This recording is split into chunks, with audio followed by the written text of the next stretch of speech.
Welcome to my 20-year project, which is a 1996 GMC Sonoma that has an LS6 engine, T56 transmission, and is on air ride suspension. In this video, I'm going to take you through the redesign of the back half of the truck and start building that new frame.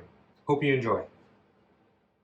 So the first thing is I want to take you through the design of the new rear suspension, which influences the design of the rear part of the frame.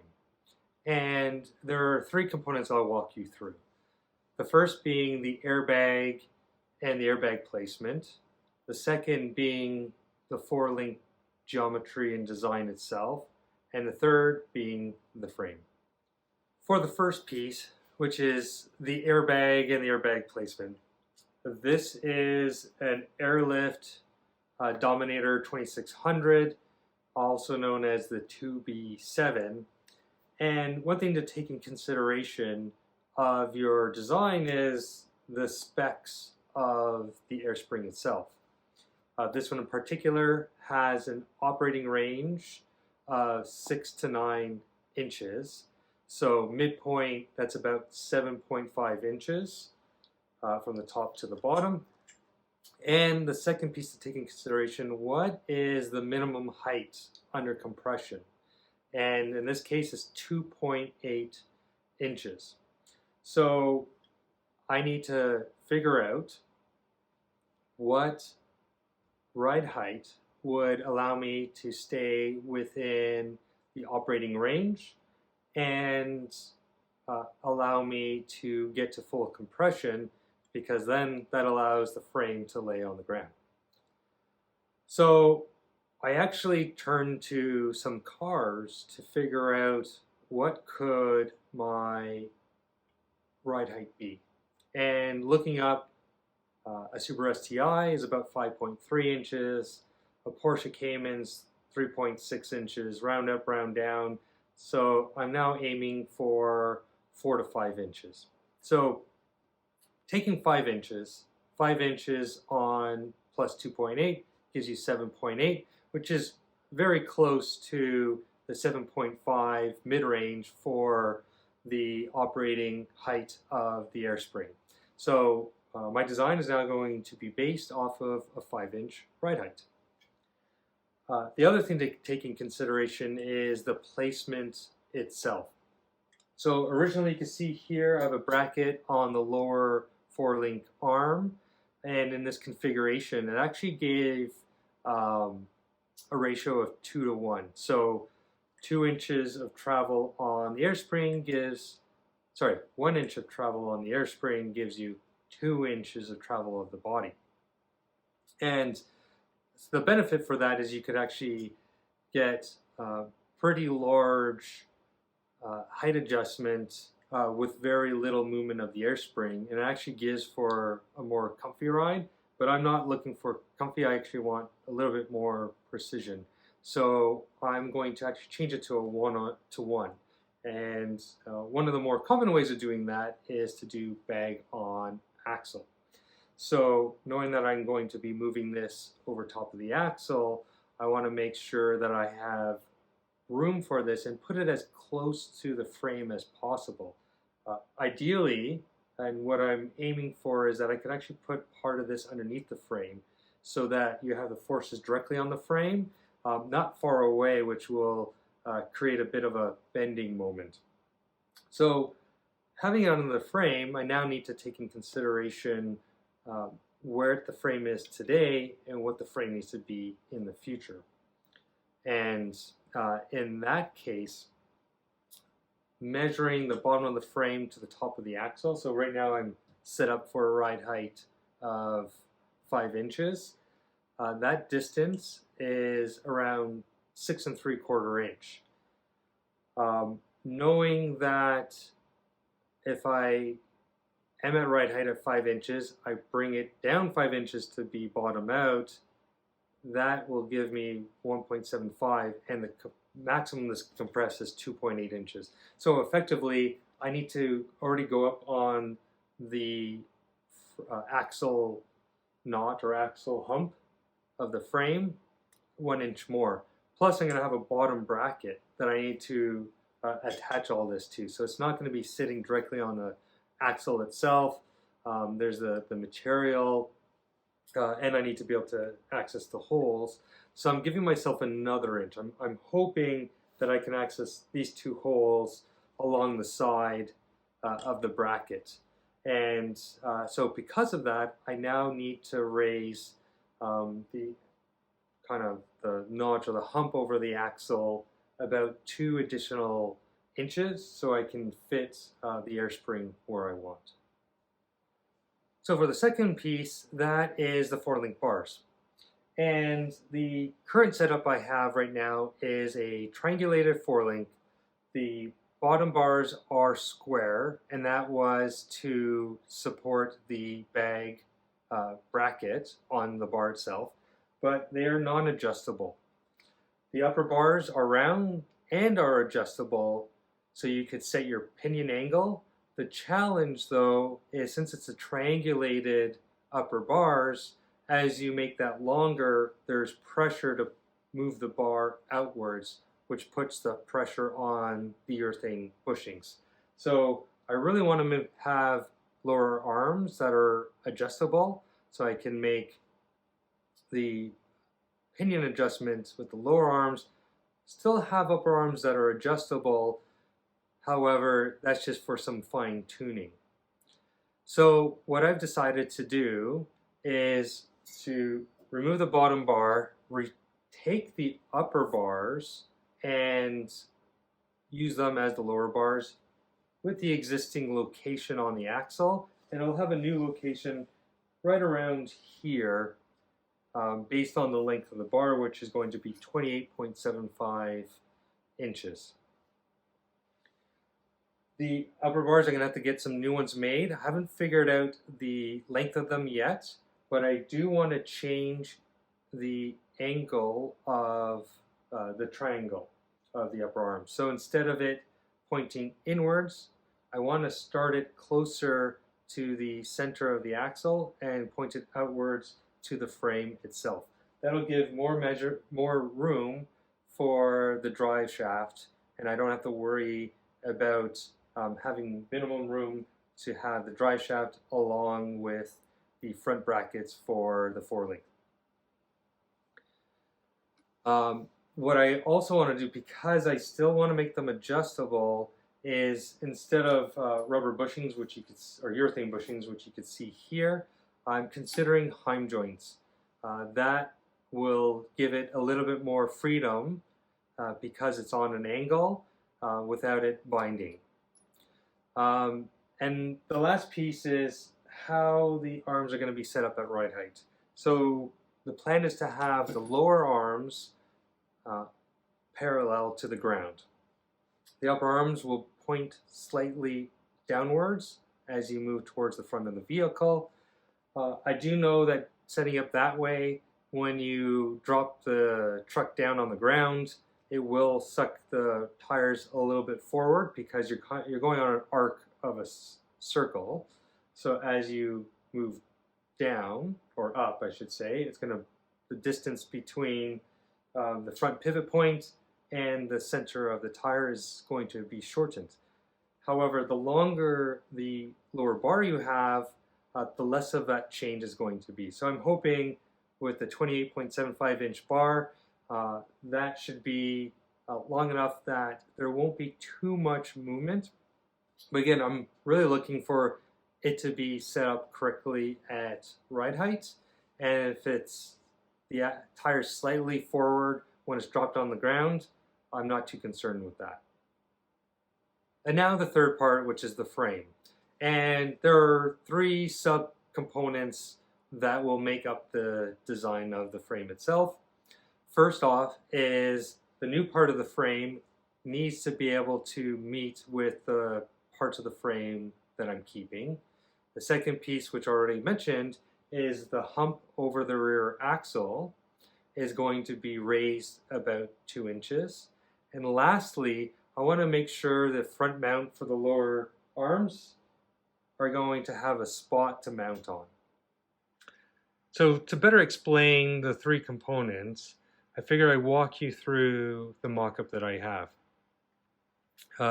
My plan is to cut the frame around here, so everything forward will stay, and I'll put a new horizontal piece that will extend a little bit further. So the straight edge represents the bottom, the bottom of the straight edge represents the top of the horizontal piece, and it's going to come and meet this 1x1 that represents the part of the frame that comes down from the hump that goes over the axle.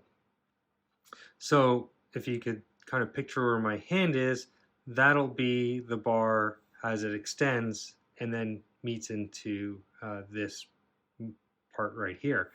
The other benefit of that I like is this represents where the lower forelink is going to sit when it's horizontal at right height. So it's very close to the frame, the horizontal part, which is one of the 3 components I was looking as part of my design.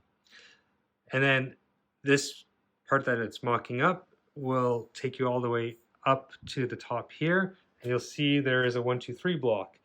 And this is 2 inches from the current frame here to add the 2 inches that I mentioned before, so I can put the airbag on the axle and have it at the operating or optimal operating range.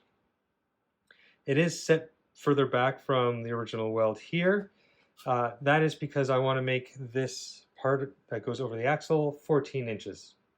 I just picked that number. It made sense to me with some of the other pieces that I was measuring, and I've marked that over here. So it's at the 14 inches, 2 inches higher. So from this point on, all the way as it comes down to where the straight edge would meet, that represents the new piece, a frame that's going to come from the axle down to the horizontal part of the frame.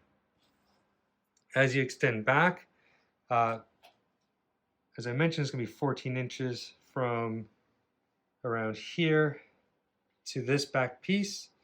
And then because of that, I had to change the angle of this part coming down. And I want to keep this part around the same. Now I am going to be changing the material. So right now it's 3x3 1/4 inch, and I'm going to go down to 2x3 1/8 inch.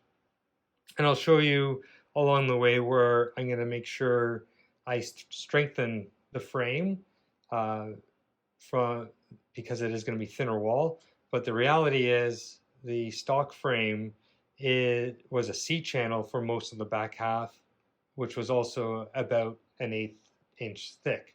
So having it square will give it a little bit more strength than the stock frame.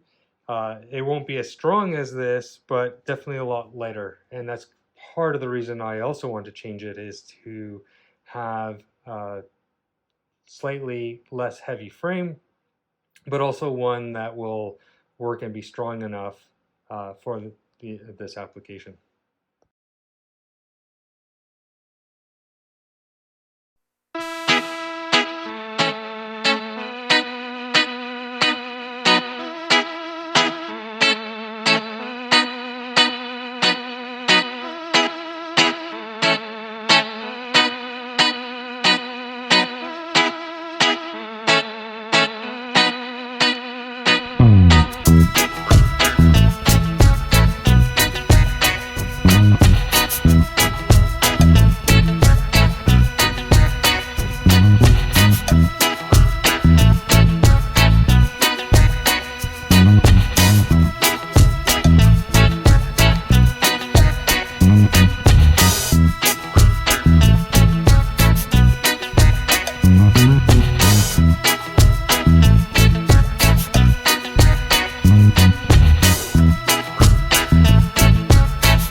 All right, so what you have here is my template for the back half of the truck that I'm going to be redoing. Now, obviously my table's not quite large enough, but this is where the back's going to be. It comes up over the axle tube, and then this side I still need to cut the angle, but I know where that's going to be. And then that's going to connect to another piece. It is going to be new coming off the frame, but I'll set that first, and then I can lay this on and connect it on the truck itself. I got this idea from Fitzy's Fabrication when he was building the frame for his project Krusty, and it's a really great way to figure out your angles and get templates so you could transfer that to metal. Basically, you take the height of the frame you're going to be using, or the tubing you're going to be using. For me, I'm going to use 2 by 3/8 inch. So my height is going to be the 3-inch piece. I knew some of my lengths, some of the angles. So you just take those strips of 3-inch paper here, connect them, and where the point meets here and there, you mark that, cut that down, and now you're going to have even angles on both sides. So it makes it really clean. And then afterwards, you take this, mark it onto the square tubing, and off you go. I don't have that square tubing yet, so that'll be my next step. And my goal is to lay out the notch, and even on the back here, and then do the same thing for the left side or the opposite side, and then square everything off, connect it, and then I could lay it in. But that's still a lot of steps to go. First things first is getting the metal so I can start creating the notch part.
I want to take the time and explain how I am assembling and building the back half of my frame.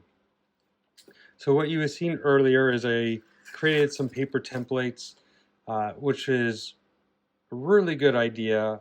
I made the first batch of them, and the reason I'm saying batch is I realized I miscalculated the angles from my calculations and drawings, and I had to go back 2 more times before I got it right. And it was better that I was using paper rather than metal, because that could get expensive if I cut something too short. And yes, you could weld, but it takes a lot of time. It's a lot cheaper to build it out of paper first, use it as a template, making sure it's right, and then transferring that to metal. So that's what I did. Next, I cut these out of 2x3 1/8" square steel tubing using the paper templates. I built cut out, I should say, the bottom pieces. I left a little bit of material and used a sanding disc so that I can get it right to the exact dimensions based on my calculations and how I want it to go over the rear axle. So then I needed to duplicate that again, which I did here using both the paper templates as well as the first section that I put together, just to make it as close as possible to be equal for the two, because my goal is get it as equal as possible, and then making sure that everything's squared off when I attach it back to the frame or the rest of the frame. Next up, yes, I jigged it up, but this was just for me to get a visual feel of it, making sure that the angles were in fact correct, which they are. But the next step is to take it apart, bevel the edges so I can get good penetration, get rid of some of the mill scale, and then it'll be ready to weld. I'm not going to take off all the mill scale, and the reason why is I don't get into the garage that often. Sometimes it's a month before I get to work on the truck again, and if I take off all the mill scale, I know it's going to rust, and I'm going to have to clean it off anyway before I paint. So might as well have a little bit of protection from rust. And then just before I'm ready to paint the frame, I will remove all the mill scale and then get it prepped and ready for primer and paint. So next step, bevel, clean it up, and then start welding.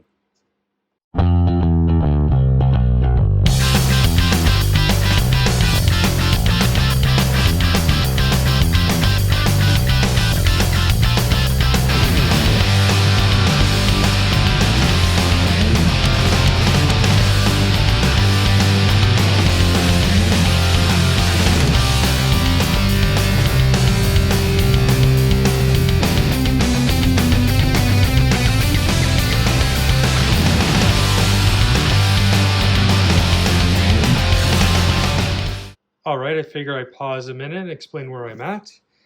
As you can see, I have the left and right pieces together that go from, this is going to be the back of the truck, that go from back to front over the rear end, the axle, at the top. I decided to just focus on these 3 pieces first because my table is not that big, and I figured it'd be easier than having the back piece hanging off and as well as the front piece that comes down to meet the rest of the frame hanging off the table. I figured this is a lot more stable. Once this is a bit more welded, then I can move it back and connect the front piece that comes down here. What I've done is I tack welded all the inside and outside corners and as well as welded them together. I made sure everything, the angle was correct in terms of what my drawing was. I did my best to square everything off from the left and the right side frame rails. So next up is do a little bit more welding in terms of the inside and outside corners, and then I'm going to readjust it so I can do the piece that comes down to the front, and then after that I'd be ready to fully weld. So I'm going to end things off here. I hope you enjoyed hearing the logic behind my redesign and starting to see the frame come together. It will take me a few steps before I complete it, and in the next video I hope to have the 2 frame rails fully welded on the table. I do appreciate everybody who watched this video and hope you do come back for the next episode.